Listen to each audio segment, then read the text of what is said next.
Hello everyone, welcome to the new world with IIT in thinking. आज हम guess paper 4 JEE main 2025 अप्रैल के लिए डिस्कस करने वाले हैं। हम लोगों ने गेस्ट पेपर 3 ऑलरेडी डिस्कस कर चुके हैं।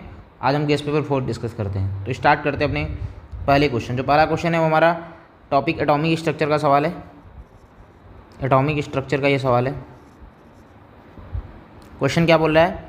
इन a hydrogen atom if energy of electron in ground state is 13.6 electron volt than that in the second excited state. तो एनर्जी ऑफ ग्राउंड स्टेट दे दिया है -13.6 Z square upon N square. ये हमें, अगर मैं एनर्जी ऑफ nth स्टेट की बात करूँ, ये दिया हुआ। ग्राउंड स्टेट किसके लिए दिया? हाइड्रोजन एटम के लिए। हाइड्रोजन एटम के लिए दे दिया, तो जेड की वैल्यू क्या हो जाएगी? 1। ग्राउंड स्टेट का मतलब होता है n = 1।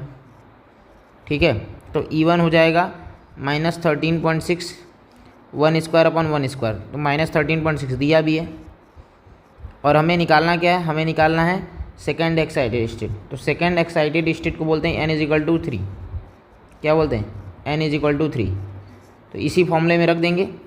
जेड तो 1 ही होगा, तो क्या हो जाएगा? एनर्जी ऑफ N3 हो जाएगा -13.6। एटम तो हमारा हाइड्रोजन ही है, 1 का स्क्वायर, और state n second excited state मतलब n = 3 स्क्वायर कर देंगे। -13.6 डिवाइडेड बाई 9 आ जाएगा। सॉल्व कर लेंगे, हमारा क्या आ जाएगा? सॉल्व करने पर हमारा आ जाएगा -1.51 इलेक्ट्रॉन वोल्ट। यहाँ मैग्नीट्यूड के पॉइंट ऑफ व्यू से दिया हुआ है, तो इसलिए यहाँ पर प्लस अगर मैं रख लूँगा तो वहाँ से हमारा मैग्नीट्यूड के पॉइंट ऑफ व्यू से बोला तो ये प्लस हो जाएगा, क्योंकि निगेटिव साइन कहीं दिया नहीं। ये भी -13.6 प्लस 13.6 दे दिया है, तो कोई प्रॉब्लम नहीं। हमारा आंसर क्या हो जाएगा? 1.51 इलेक्ट्रॉन वोल्ट। तो ये सिंपल इस फॉर्मूले पे लगा सकते थे। यहाँ मैग्नीट्यूड पॉइंट ऑफ व्यू से दिया है, एक्चुअल में ये होती है नेगेटिव एनर्जी, लेकिन यहाँ पर आयनाइजेशन एनर्जी होती तब ज़्यादा अच्छा रहता। नहीं तो इन्होंने जो बात किया वो मैग्नीट्यूड पॉइंट ऑफ व्यू से बात किया। अगर ये आयनाइजेशन एनर्जी होती तो प्लस हो जाता। आई होप आपको ये क्लियर हो गया होगा। नेक्स्ट सवाल हमारा इलेक्ट्रॉन गेन एंथैल्पी का सवाल है। ये क्वेश्चन थोड़ा आपको अलग दिख सकता है। जैसे ये बोल रहा है कि क्लोरीन, फ्लोरीन, टेलुरियम, पोलेनियम, तो हमें तो किसी की इलेक्ट्रॉन गेन एंथैल्पी याद होनी चाहिए। या फिर अगर मैं देखूँ तो टेलुरियम, पोलेनियम, अगर मैं ये ग्रुप 16 का एलिमेंट है, अगर मैं इसको थोड़ा अरेंज करके दिखाऊँ, oxygen, sulphur, selenium, tellurium, polonium, fluorine, chlorine, bromine, iodine, astatine, ये होता है ना। तो फ्लोरीन यहाँ पर है, क्लोरीन यहाँ पर है, और टेलुरियम, पोलेनियम यहाँ पर है। इलेक्ट्रॉन गेन एंथैल्पी हमें पता है, बोलते हैं टॉप टू बॉटम जाने पे घटेगा, लेफ्ट टू राइट जाने बढ़ेगा। लेकिन क्लोरीन एक्सेप्शन होता है। पूरे पीरियोडिक टेबल में सबसे ज़्यादा इलेक्ट्रॉन गेन एंथैल्पी किसकी होती है? क्लोरीन की। तो आंसर तो हमारा सॉल्व हो गया, बी ही होगा आंसर। आंसर तो हम कंफर्म कर दिए कि बी। ठीक है, ये एकदम क्लियर होना चाहिए कि आंसर हमारा बी हो गया। लेकिन बाकी की एनर्जी के बारे में आइडिया होना चाहिए। सबसे ज़्यादा तो क्लोरीन, फिर फ्लोरीन, टेलुरियम, पोलेनियम। अब इसकी वैल्यूज़ भी आपको माइंड में होना चाहिए। क्वेश्चन तो हमारा ऐसे ही सॉल्व हो जाना चाहिए था। ये नहीं कि हमें टेलुरियम, पोलेनियम नहीं पता तो क्वेश्चन नहीं सॉल्व होगा। पीरियोडिक टेबल का सिंपल इलेक्ट्रॉन गेन एंथैल्पी का सवाल है, तो एक ही ऑप्शन दिया था, क्वेश्चन सॉल्व हो जाता। बाकी अगर मैं इलेक्ट्रॉन गेन एंथैल्पी की वैल्यूज़ की बात कर लूँ तो क्लोरीन, फ्लोरीन, टेलुरियम और पोलेनियम, क्लोरीन की वैल्यू होती है -349 किलो जूल पर मोल इलेक्ट्रॉन गेन एंथैल्पी। फ्लोरीन की होती है क्या? 333 माइनस का। टेलुरियम और पोलेनियम की होती है वैल्यू इसकी -190 किलो जूल पर मोल, और पोलेनियम की होती है -174 किलो जूल पर मोल। ठीक है, तो टेलुरियम का पोलेनियम से ज़्यादा होना ही था, और क्लोरीन सबसे ज़्यादा होगा। फ्लोरीन इसके बाद हमारा पोलेनियम, टेलुरियम, और फिर लास्ट में हमारा polonium. Option B correct answer. Next सवाल हमारा ऑक्सीडाइजिंग एजेंट का सवाल है। तो ऑक्सीडाइजिंग एजेंट बोल रहा है इनमें से, मतलब ये रेडॉक्स रिएक्शन का टॉपिक का सवाल है। बोल रहा है कि इनमें से कौन ऑक्सीडाइजिंग एजेंट की तरह बिहेव नहीं कर सकता। तो बोलते हैं जो अपने मैक्सिमम ऑक्सीडेशन स्टेट में होगा वो तो ऑक्सीडाइजिंग एजेंट की तरह बिहेव करता है। उसका एक ही बिहेवियर, अगर कोई मैक्सिमम ऑक्सीडेशन स्टेट में तो always work as a oxidising agent. अगर कोई अपने मिनिमम ऑक्सीडेशन स्टेट में है तो किसकी तरह वर्क करेगा? Always work as a reducing agent. और अगर कोई दोनों के बीच में इंटरमीडिएट ऑक्सीडेशन स्टेट रख रहा है, ना तो मिनिमम ना तो मैक्सिमम, तो वो it will work both as a oxidising agent as well as Ra, मतलब रिड्यूसिंग एजेंट। अब इस क्वेश्चन की बात करते हैं। तो यहाँ जब क्रोमियम का ऑक्सीडेशन स्टेट निकालेंगे तो +6, नाइट्रोजन का +5, सल्फर का 0, आयोडीन का -1। तो क्रोमियम तो मैक्सिमम ऑक्सीडेशन स्टेट में है, तो ये ऑक्सीडाइजिंग एजेंट की तरह बिहेव करेगा ही है, और केवल ऑक्सीडाइजिंग एजेंट। नाइट्रेट भी मैक्सिमम ऑक्सीडेशन स्टेट में है, oxidising agent only. Sulphur 0, sulphur का जो मिनिमम ऑक्सीडेशन स्टेट -2, मैक्सिमम +6।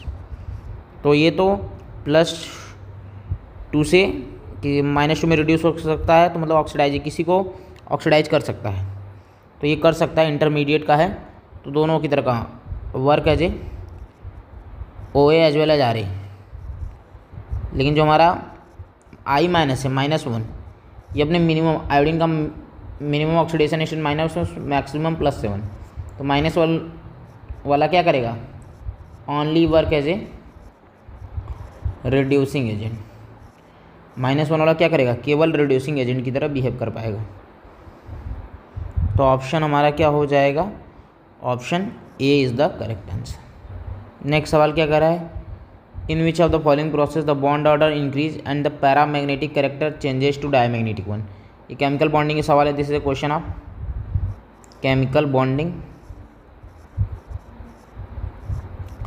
इनमें से बताना है कि बॉन्ड ऑर्डर कहाँ से कहाँ पर इंक्रीज, जैसे O2 से O2+ गए, हमें एक चीज़ हम लोगों ने लिखा था क्या, कि इस तरह से लिखा था ना, 14, 13, 12, 11, 10, 15, 16, 17, 18।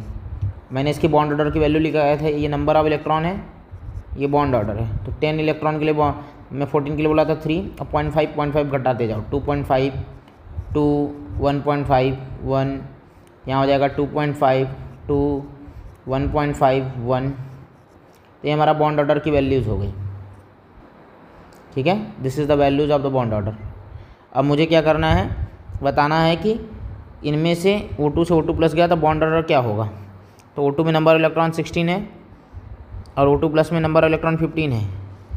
इसका बॉन्ड ऑर्डर क्या होगा 2, इसका बॉन्ड ऑर्डर क्या होगा 2.5। सेकेंड है O2 है, O2 -2 है, तो O2 का बॉन्ड ऑर्डर क्या हो जाएगा 2, O2 2- का बॉन्ड ऑर्डर क्या हो जाएगा 18, 1, 18 इलेक्ट्रॉन होगा ना, यहाँ 16 इलेक्ट्रॉन या 18 इलेक्ट्रॉन। अगर मैं बात करूँ NO और NO+, यहाँ कितने इलेक्ट्रॉन 15, यहाँ 14, बॉन्ड ऑर्डर 2.5, बॉन्ड ऑर्डर 3, और N2 और N2+ में 14 इलेक्ट्रॉन, 13 इलेक्ट्रॉन। इलेक्ट्रॉन काउंट करने आता ना, तो इलेक्ट्रॉन यहाँ 14 हो जाएगा, -1, 13 इलेक्ट्रॉन। इसका बॉन्ड ऑर्डर 3, इसका 2.5। बोल रहा है इधर से इधर, लेफ्ट से राइट जाने पर किस में बॉन्ड ऑर्डर इंक्रीज कर रहा है, तो यहाँ इंक्रीज कर रहा है। अगर मैं यहाँ थोड़ा नंबरिंग कर दूँ, A, B, C और D। A में बॉन्ड ऑर्डर इंक्रीज कर रहा है, B में नहीं इंक्रीज कर रहा है, C में बॉन्ड ऑर्डर इंक्रीज कर रहा है, D में नहीं। तो A और D में से आंसर होगा। लेकिन इसमें बोल रहा है कि हमारा पैरामैग्नेटिक कौन डायमैग्नेटिक में बदल जा रहा है। अगर मैं ध्यान देखूं तो ये तो कंफर्म है। एक चीज़ हमें पता होता है क्या, ऑड इलेक्ट्रॉन ऑलवेज पैरामैग्नेटिक। अगर ऑड इलेक्ट्रॉन है तो हमेशा पैरामैग्नेटिक होगा। तो ये तो पैरामैग्नेटिक हो गया, और ये भी हमारा पैरामैग्नेटिक हो गया। अब पैरामैग्नेटिक हो गया, लेकिन एक चीज़ हमें पता होना चाहिए, इवन इलेक्ट्रॉन में सारे इवन इलेक्ट्रॉन डायमैग्नेटिक होते हैं, एक्सेप्ट कौन, अगर 10 इलेक्ट्रॉन आ जाए और 16 इलेक्ट्रॉन आ जाए। तो यहाँ ऑक्सीजन में 16 इलेक्ट्रॉन है, तो ये डायमैग्नेटिक है, और ये पैरा हो, डाय से पैरा बन गया, और 15 पैरा है, 14 डाया है। बोला है कि पैरामैग्नेटिक कैरेक्टर से डायमैग्नेटिक बदलना चाहिए।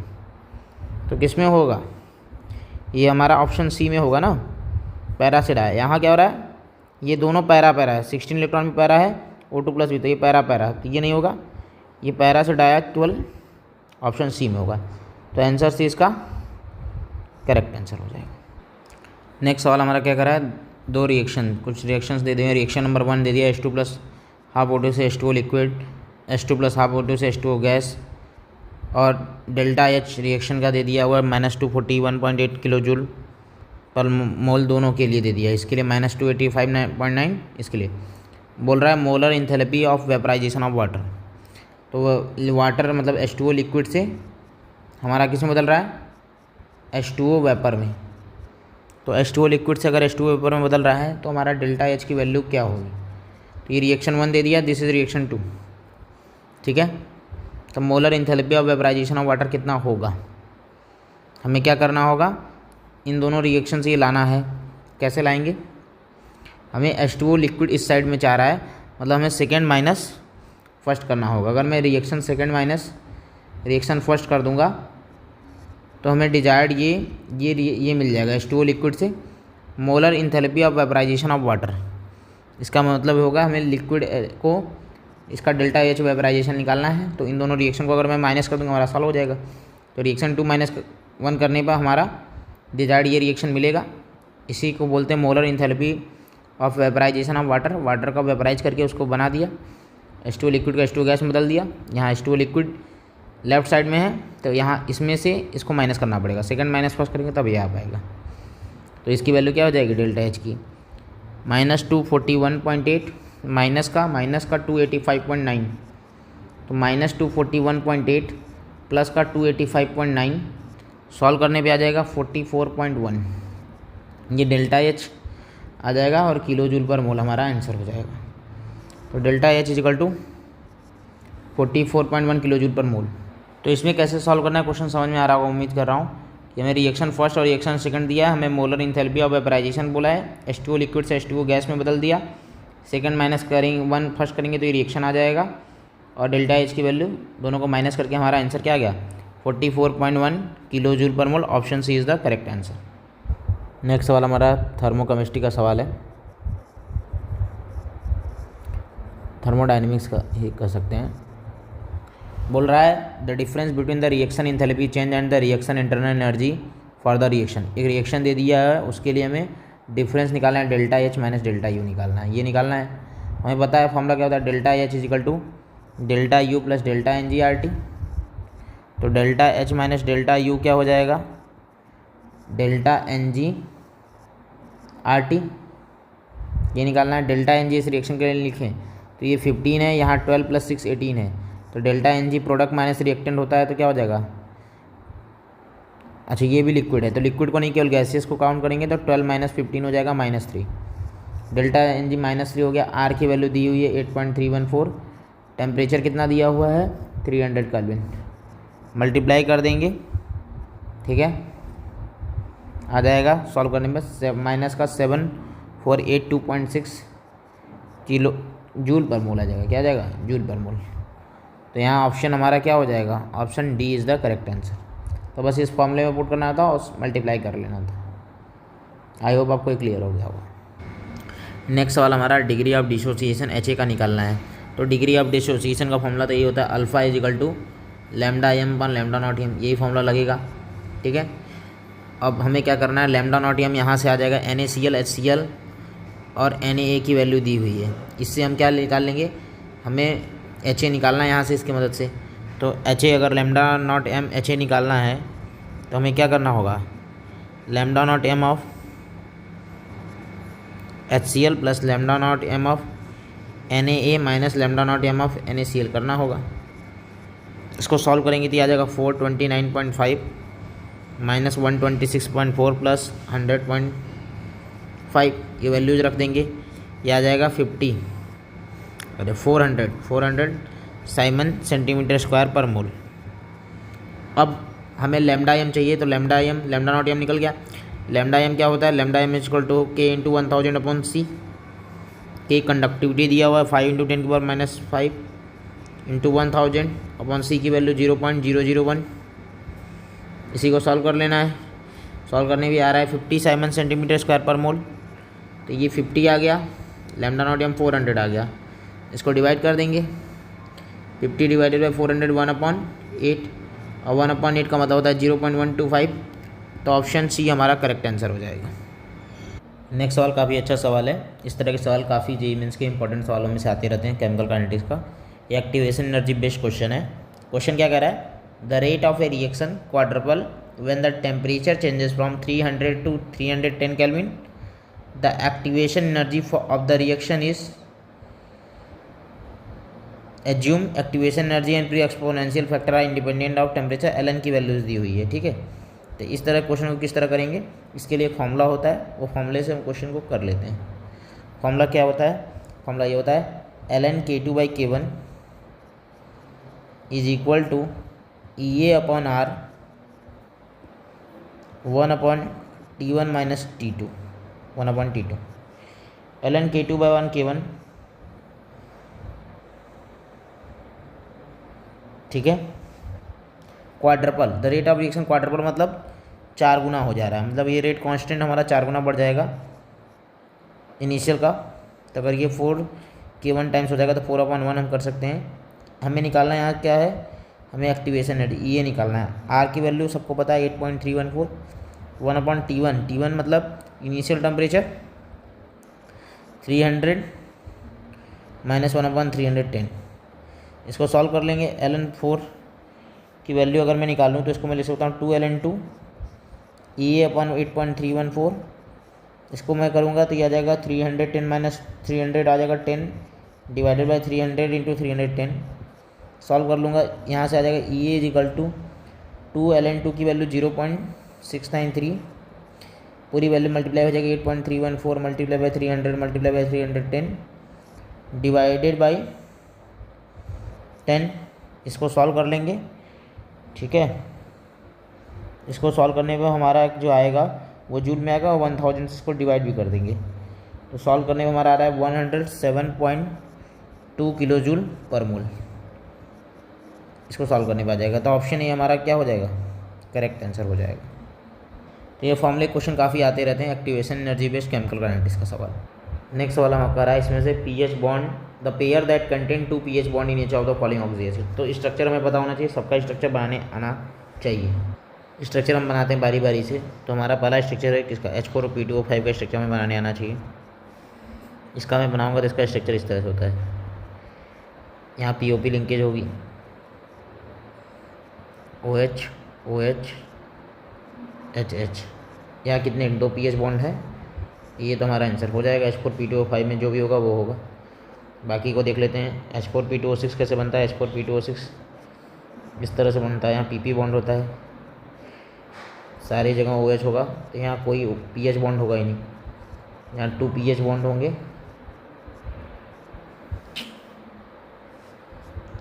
यहाँ पे हमारे कितने 2 pH बॉन्ड होंगे, यहाँ 0 pH बॉन्ड होंगे। बाकी की बात करते हैं, H3PO3 सिंपल हमारा ये है, यहाँ 1 pH बॉन्ड होगा, 1 pH बॉन्ड होगा, ठीक है। अब एक और हमारे पास है H3PO2, H3PO2 हमारा क्या है, ये यहाँ 2 pH बॉन्ड यहाँ है।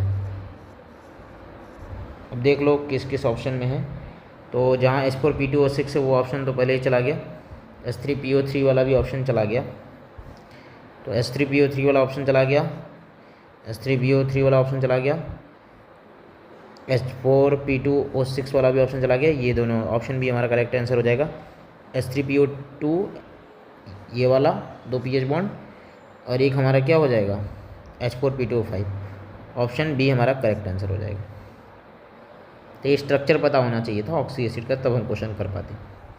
नेक्स्ट सवाल हमारा DNA ब्लॉक का सवाल है, बोल क्या रहा है, in the lanthanide the formation of Cerium+4 is favoured by its noble gas configuration. Second statement, Cerium4+ is strong oxidant reverting to the common +3 state. In the light of the above statement choose the most appropriate answer. ठीक है, तो हमें इस question को समझना होगा। बोला Cerium4+ favoured Nobel gas configuration, तो सीरियम का इलेक्ट्रॉनिक कन्फिगरेशन हमें पता होना चाहिए। तो सीरियम का जो इलेक्ट्रॉनिक कन्फिगरेशन होता है वो होता है जेनॉन 4F1 5D1 6S2। अगर सीरियम 4+ है तो 4 इलेक्ट्रॉन निकालना पड़ेगा, 1 1 2 2 4 निकल जाएगा। जेनॉन के अबाउट इसका कन्फिगरेशन आ जाएगा 4F0 5D0 6S2 6S0। तो कुल मिला के हम ये कह सकते हैं ये इनर्ट गैस कन्फिगरेशन अचीव कर लेगा। तो स्टेटमेंट 1 तो हमारा करेक्ट है। स्टेटमेंट 2 क्या करा, Cerium4+ is a strong oxidising agent reverting to the common +3 state, ये बात सही है। Cerium4+ अपने मैक्सिमम ऑक्सीडेशन स्टेट में है और ये ऑक्सीडाइजिंग एजेंट की तरह बिहेव करता है। सीरियम ऑक्साइड इस CO2 के फॉर्म में, ठीक है। तो ये भी हमारा स्टेटमेंट सही है। Both statement 1 and 2 are correct, option B correct answer हो जाएगा। नेक्स्ट सवाल हमारा करा है, for a D4 metal ion in an octahedral field the correct electronic configuration. जो D4 दे दिया ये हमें नहीं मालूम है कि स्ट्रॉन्ग फील्ड लिगेंड की तरह मान रहा है या वीक फील्ड लिगेंड। तो अब मैं एक केस बना लेता हूँ। अगर D4 कन्फिग्रेशन है, अगर हमारे पास स्ट्रॉन्ग फील्ड लिगेंड है और एक वीक फील्ड लिगेंड है, तो पेयरिंग यहाँ क्या होगा, स्ट्रॉन्ग फील्ड लिगेंड होगा तो पेयरिंग हो जाएगी। पेयरिंग अकर मतलब क्या हो जाएगा, delta not is greater than pairing energy. तो पेयरिंग हो जाएगा मतलब D4 1 2 3 ऊपर नहीं जाएगा क्योंकि ये डिफरेंस ज़्यादा होगा, तो यहाँ ऊपर नहीं जाएगा। दूसरे केस में अगर मैं बात करूँ तो यहाँ डेल्टा नॉट कम होगा और पेयरिंग एनर्जी ज़्यादा होगी। यहाँ पर डेल्टा नॉट ज़्यादा होगा तो यहाँ पर पेयरिंग हो जाएगी, यहाँ पर कूद के ऊपर चला जाएगा।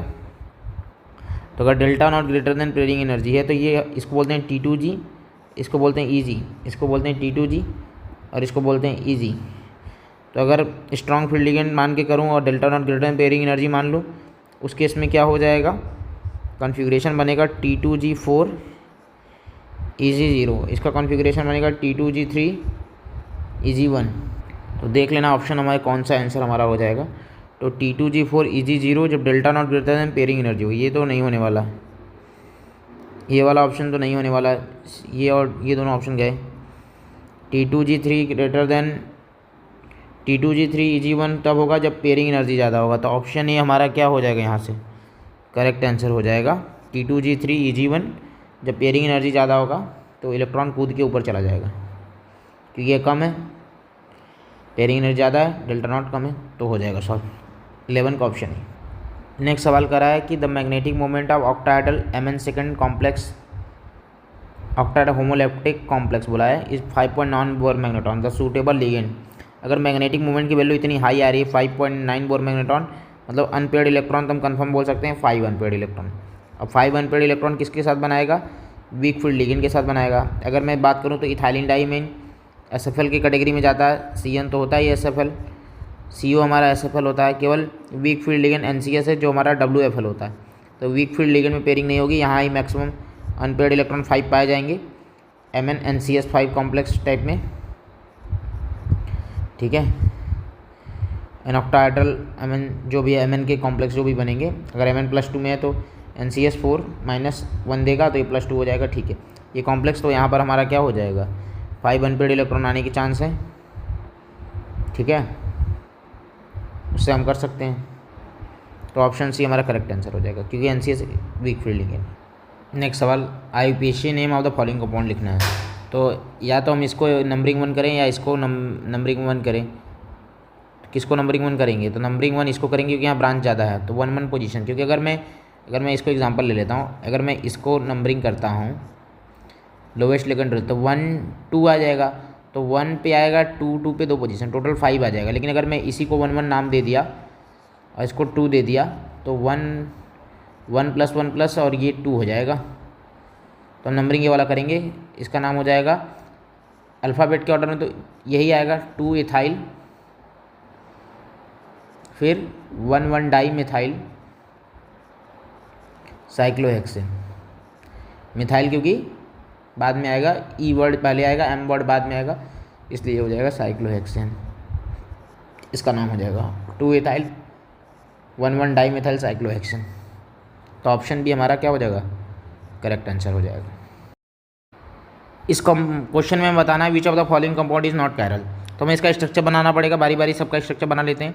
पहला है हमारा 1 क्लोरो 2 मिथाइल पेंटेन। तो कैसे बनेगा, 5 कार्बन की चेन, 1 पे क्लोरो यहीं लगा दे रहे हैं और 2 पे क्या मिथाइल, बाकी हाइड्रोजन लगा दो सब जगह। ये हमारा स्ट्रक्चर हो गया, ठीक। हाइड्रोजन से बैलेंस कर दो, 2 क्लोरोपेंटेन बना दो, 2 क्लोरोपेंटेन बना लो, 5 कार्बन की चेन, क्लोरीन 2 पे क्लोरो ना, यहाँ क्लोरीन लगा दिया गया।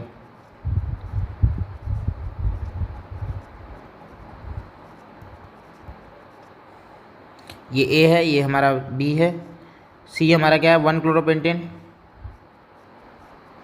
यहीं पे Cl, hydrogen hydrogen hydrogen hydrogen, और लास्ट है 3 क्लोरो 2 मेथाइल पेंटेन। क्या है 3 क्लोरो 2 मेथाइल पेंटेन।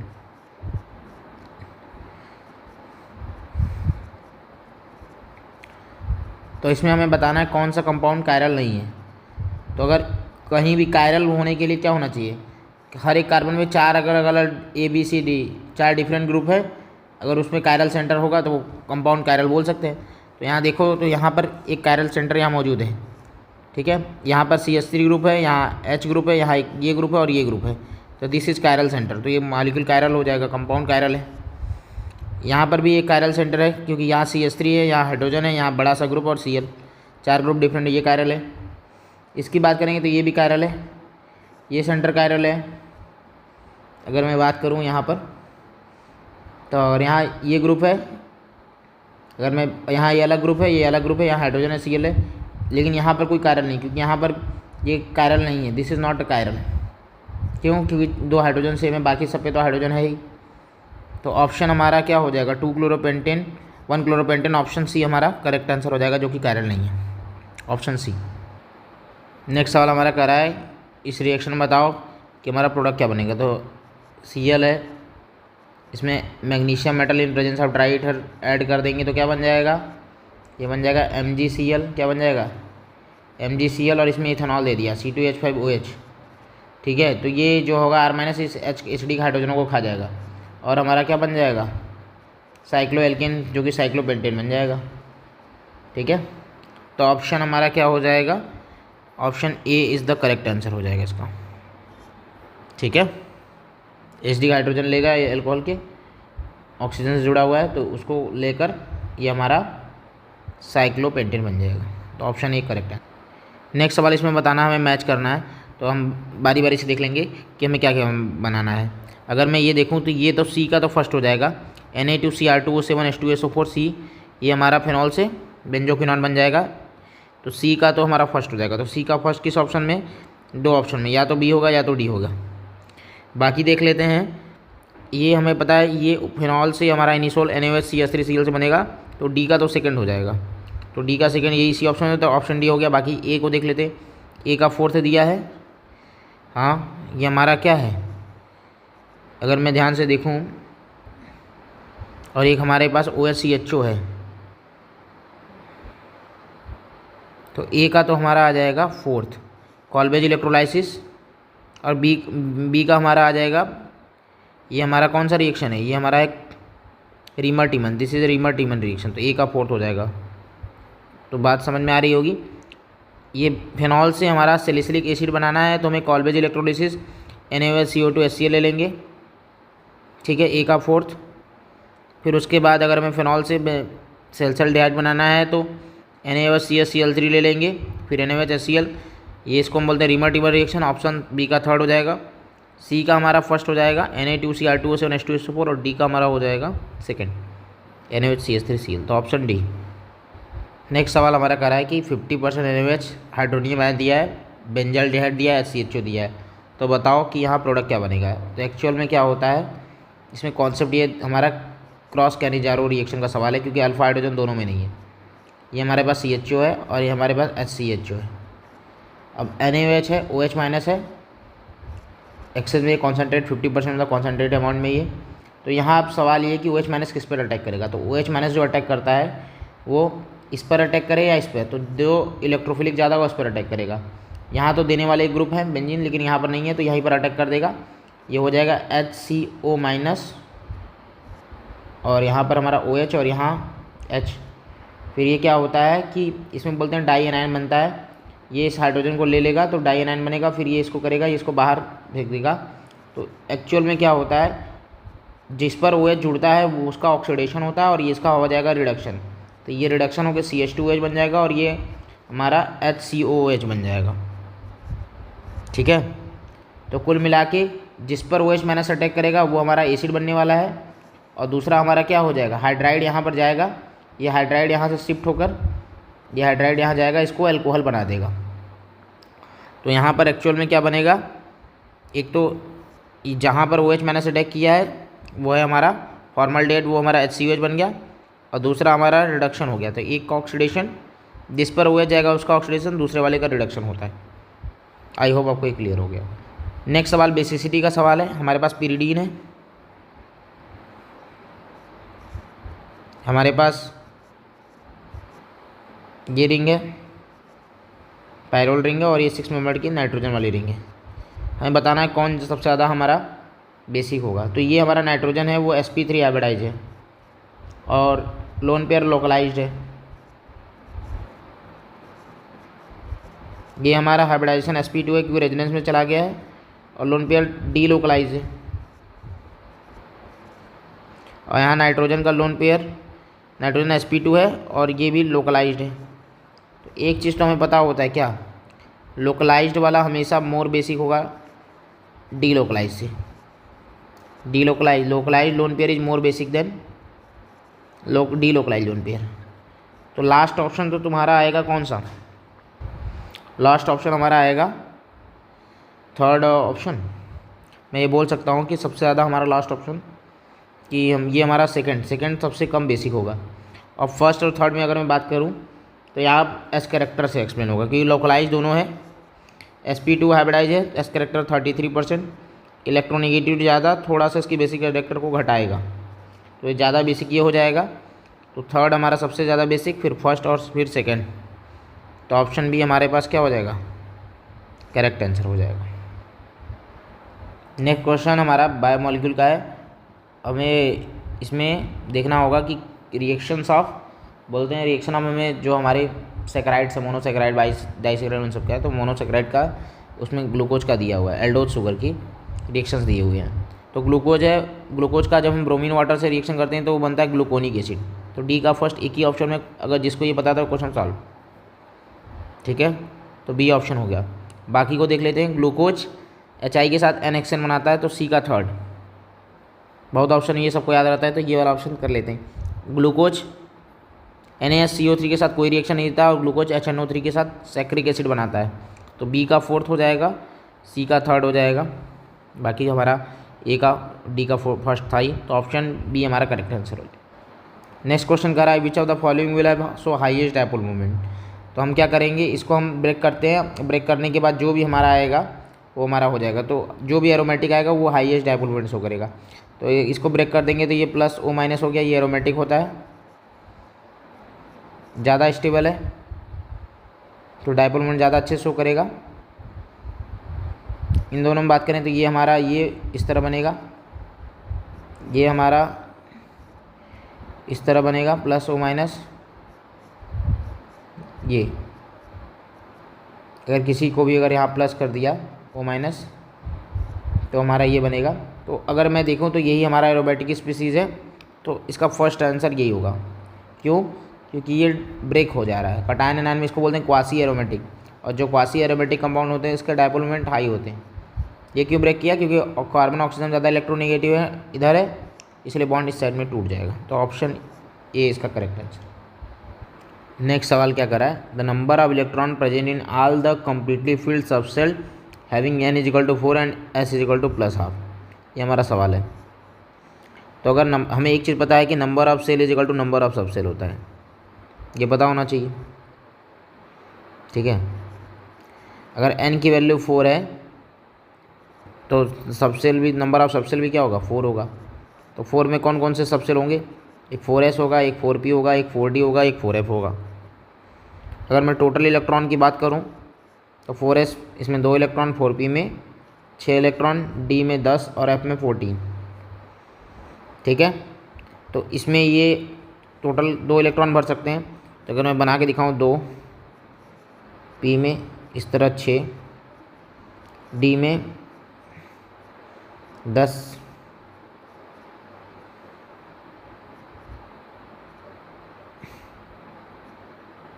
और ये 10 हो गया, और f में 14, 1 2 3 4 5 6 7 8 9 10 11 12 13 14। अब हमें बताना है कि प्लस हाफ वाले कितने हैं। तो इसमें एक प्लस हाफ होगा और दूसरा माइनस हाफ होगा। सारे में ऐसा होगा, सारा फील्ड है टोटल इलेक्ट्रॉन कितने हैं 32 और प्लस ये कितने हैं टोटल, तो इसमें जो प्लस हाफ वाले होंगे वो होंगे 16 और माइनस हाफ वाले होंगे वो कितने होंगे 16। तो आंसर हमारा क्या आ जाएगा 16। तो प्लस हाफ के लिए 16 होगा, माइनस हाफ के लिए 16 होगा, टोटल इलेक्ट्रॉन 32 होगा। ठीक है, वो कैसे आता है 2n² वाले फॉर्मूले से आता है, 2 × 4 का स्क्वायर। टोटल इलेक्ट्रॉन 32 और पूरा फिल है, तो एक प्लस हाफ वाला 16 होगा और माइनस हाफ वाला 16 होगा, 16। तो आंसर क्या हो जाएगा 16। नेक्स्ट सवाल हमारा क्या करा, the amount of electricity in column required for the oxidation of 1 mole of H2O to O2। तो इसके लिए हमें रिएक्शन पहले लिखना आना चाहिए। तो H2O को अगर मैं O2 बनाना है तो हमें क्या करना होगा, पहले तो यहाँ पर बैलेंस करना, हाफ O2 ऑक्सीजन आएगा, बाकी इधर हाइड्रोजन है, इधर हाइड्रोजन से बैलेंस कर देंगे 2H+ और फिर चार्ज बैलेंस कर देंगे 2 इलेक्ट्रॉन, तो ये बैलेंस हो जाएगा। इधर 2 हाइड्रोजन, इधर 2 हाइड्रोजन, इधर 1 ऑक्सीजन, यहाँ टोटल चार्ज 0, यहाँ भी टोटल चार्ज 2 पॉजिटिव 2 नेगेटिव का 0, तो रिएक्शन बैलेंस हो गया। तो 1 मोल H2O से हाफ मोल O2 बन रहा है, तो बताना है कि कितनी इलेक्ट्रिसिटी की ज़रूरत होगी। तो इसके लिए जो फॉर्मूला होता है वो Q होता है, हमें मोल निकाल लेना है, कितना मोल यूज कर रहे हो H2 का, एन फैक्टर मल्टीप्लाई बाय कितना, 1 फराडे ऑफ इलेक्ट्रिसिटी हमें पता है 96,500 कलाम पर मोल चाहिए, तो उससे हम निकाल लेंगे। तो बस हमें क्या करना है, बस वैल्यूज़ मल्टीप्लाई कर देना है, मोल वाटर का 1, एन फैक्टर यही बता रहा है 2 और 96500, इसी को मल्टीप्लाई कर देंगे तो आ जाएगा हमारा 1 अगर मैं इसको करूँ तो 1,93,000 समथिंग आएगा ना, 1,93,000, और इसी को हम क्या कर सकते हैं 10⁵ में लिखें तो 1.93 × 10⁵ कॉलम, तो आंसर हमारा जाएगा 1.93, क्या हो जाएगा 1.93।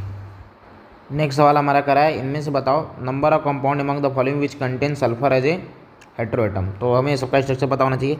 फ्यूरान हमारा कैसे बनता है, ये हमारा फ्यूरान होता है। थायोबिन सल्फर वाली फैमिली का होता है। पेरिडीन पता है ये नाइट्रोजन होगा, 6 मेंबर रिंग, यहाँ पायरोल में ये नाइट्रोजन होगा। ठीक है, ये 5 मेंबर की रिंग होगी। ठीक है, तो ये सब हमें स्ट्रक्चर बनाने आना चाहिए। रही बात 16 की, अगर मैं 16 बनाऊँ तो ये इस तरह से बनता है, NH2COH, यहाँ H होगा और ये CH2SH ग्रुप रहता है।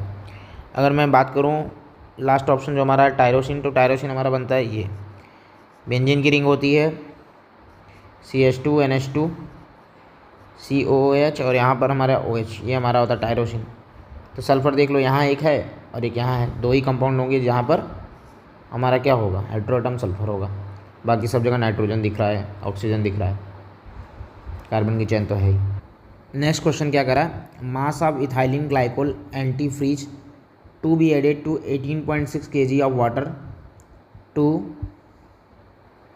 Protect the freezing point at -24 degree centigrade kg। Molar mass दे दिया है इथाइलिन ग्लाइकोल का 62, K ऑफ वाटर का दे दिया है।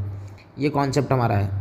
तो सिंपल से हमें क्वेश्चन को सॉल्व करने के लिए हमारा फॉर्मूला तो ये लगेगा simple, delta TF is equal to क्या होता है I × KF × M। Ethylene glycol के लिए I की वैल्यू 1 होगी, KF 1.86, ये स्मॉल m है क्या मोलालिटी। मोलालिटी क्या है, number of moles of solute upon, तो हमें ये पहले तो मास ही निकालना है, वेट ऑफ इथाइलिन ग्लाइकोल ही निकालना है अपॉन इसका मॉलिक्यूलर वेट 62, और हम कितने kg वाटर में 18.6 kg वाटर में, और बोल रहा है कि ये प्रोटेक्ट करा -24 डिग्री। तो डेल्टा TF तो हमारा पॉजिटिव वैल्यू होता है 24 डिग्री सेंटीग्रेड या केल्विन जो भी है, 24 आ गया। यहाँ वेट क्या आ जाएगा 24 multiply by 62 multiply by 18.6 divided by 1.86, ये 10 टाइम्स में चला जाएगा, मल्टीप्लाई इसको करेंगे तो ये आ जाएगा 14,880 ग्राम, और इसको 1000 से डिवाइड करेंगे क्योंकि kg में निकालना है, तो आ जाएगा 14.88 kg। तो आंसर क्या हो जाएगा 14.88 kg। तो सिंपल से ये फॉर्मूले से हम क्वेश्चन सॉल्व कर सकते थे। नेक्स्ट सवाल हमारा क्या है, बोला है the dissociation constant of acid होगा, the dissociation constant of acid इतना है when 25 ml of sodium acetate solution is mixed with 25 ml of 0.02 molar acidic acid solution, the pH of the resultant solution is found to be equal to 5, the value of x। तो ये this is the question of buffer solution. तो अगर कुछ mind में ना आए तो ये समझ जाना कि ये बफर सोल्यूशन का सवाल है।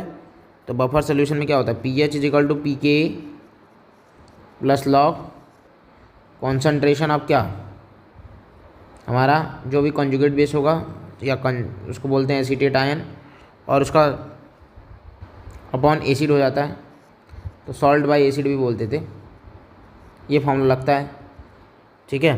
pH 5 दिया ही हुआ है, pK plus log base 10, salt जो बनेगा वो कितना बनेगा, तो हमें क्या करना होगा, मोल निकालना होगा, मोल और वॉल्यूम निकालना होगा। तो 25 मल्टीप्लाई बाय 0.2 क्या आ जाएगा, अगर मैं देखूँ तो ये आ जाएगा 0.5 मिलीमोल, ठीक है। ये आ जाएगा 5 मिलीमोल, और ये हो जाएगा 25 मल्टीप्लाई बाय 0.5 मिलीमोल, ठीक है। ये मोल के, और वॉल्यूम तो दोनों के लिए सेम ही होगा। हम डायरेक्ट मोल के पॉइंट ऑफ व्यू से भी इसको कर सकते थे। क्या हो जाएगा, 5 डिवाइडेड बाई 0.5 एक्चुअल में आ जाएगा 1, मतलब 10 आ जाएगा लॉग बेस 10, 10 की वैल्यू 1 आ जाएगी। 5 pK इक्वल टू आ जाएगा 5 - 1 दैट इज़ 4 आ जाएगा। और हमें इसको इस टर्म में दिया हुआ है, ये K की वैल्यू दी हुई है, K दिया है x इंटू 10⁻⁵। तो pK क्या होता है, minus log base 10K, pK की वैल्यू 4 है तो माइनस लॉग बेस 10K, तो K क्या आ जाएगा, यहाँ से आ जाएगा 10⁻⁴ में चला जाएगा। अब इसको मुझे इस टर्म में लिखना है x इंटू 10⁻⁵ में, तो कैसे लिखेंगे, अगर कोई चीज़ 10⁻⁴ है, K की वैल्यू 10⁻⁴ है, और इसको मुझे x इंटू 10⁻⁵ बनाना है, तो इसको मुझे क्या करना होगा, x की वैल्यू हमें क्या रखना होगा कि ये, तो x की वैल्यू 10 रखेंगे तभी जाकर ये 10⁻⁵ होगा, तो x की वैल्यू क्या आ जाएगी, 10 आ जाएगी। तो हम लोगों ने सारे अपने क्वेश्चंस जितने भी 25 एक्सपेक्टेड क्वेश्चन थे गेस्ट पेपर के डिस्कस कर लिए होंगे। आई होप आपको समझ में आ गया होगा। तो इस तरह क्वेश्चन हम प्रैक्टिस करेंगे, और इसी तरह के बेसिक फॉर्मूले क्वेश्चन आपको एग्ज़ाम में देखने के लिए मिलेंगे, तो आप इसको सॉल्व कर लीजिएगा। Thank you.